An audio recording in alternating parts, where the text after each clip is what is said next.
Gen 13 or Gen to the Power of 13 is a forgotten 2000 superhero film based on the Wildstorm comics of the same name. Imagine my surprise when I stumbled upon this movie to find Kevin Altieri was the director who is also known for his directorial work on the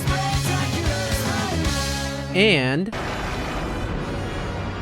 I was curious to see what the meat of such a well-renowned superhero sandwich would look like, but it was akin to biting into a McDonald's hamburger. I guess my stomach was full, but I doubt it was good for me. One issue is that the film assumes the audience is stupid, and an onslaught of exposition appears awkwardly throughout the movie. The opening shot is of a time-wasting wall of text explaining that a man, his wife, and children are being hunted down. Immediately after, we see the couple on the run with 2 children. The couple are shot, leaving the children to escape into the wilderness. Later, what we read in the text is practically explained word for word to one antagonist, Matthew Callahan, by another antagonist, Ivana Bayul. I wanted you to take a look at one of the new recruits. Her name's Caitlin Fairchild, 18 years old.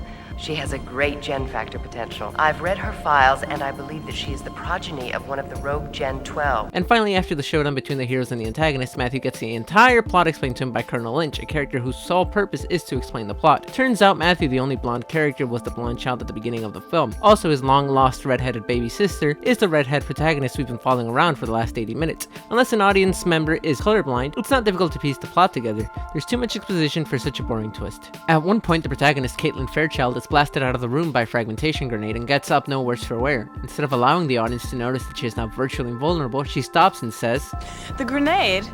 It blew up and I'm still alive. I'm not even scratched. Wow." Where else have we seen awkward expository dialogue like this before? Oh my god, my legs were broken, now they're not broken. Even when the film appears like it's going to make thematic observations, nothing is ever fleshed out. Regarding gender and sex, discussing these types of identities when the protagonist is a woman in a male-dominated genre is completely understandable. Unfortunately, things just get gross in this film. When Colonel Lynch is introduced, he is clearly against the Gen 13 project, and Ivana Bayul responds with, What's the matter? Does it get your goat that I.O. would choose me, a woman, over you to head Gen 13? Lynch even has a restrained physical reaction towards her comment, but later in the film, Ivana jokes that she broke a nail in the middle of a fight and becomes furious when she's called old. Talk! Leave off her, you little bitch!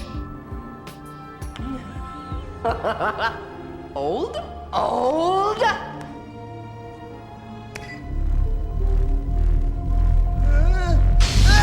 Even Caitlin and her female schoolmates get overly sexualized. The producers apparently forgot that about 40% of comic book readers are female and thought it'd be a great idea to press some massive titties onto the screen every few scenes. Thank goodness there's a line stating that Caitlin is 18, or else I'd feel like I've just committed a crime by watching this film. At the very least, Gen 13 passes the Bechdel test. In the end, Gen 13 is a movie that doesn't really understand what it should be. The level of adult immaturity coupled with its immature humor and inconsistent plotting creates the appearance that the target demographic was never decided upon. This film seems like it would have worked better as a multi-part introduction to a new animated series. I can only assume that was the intent, as so much of the plot is ultimately left unresolved. All in all, don't watch.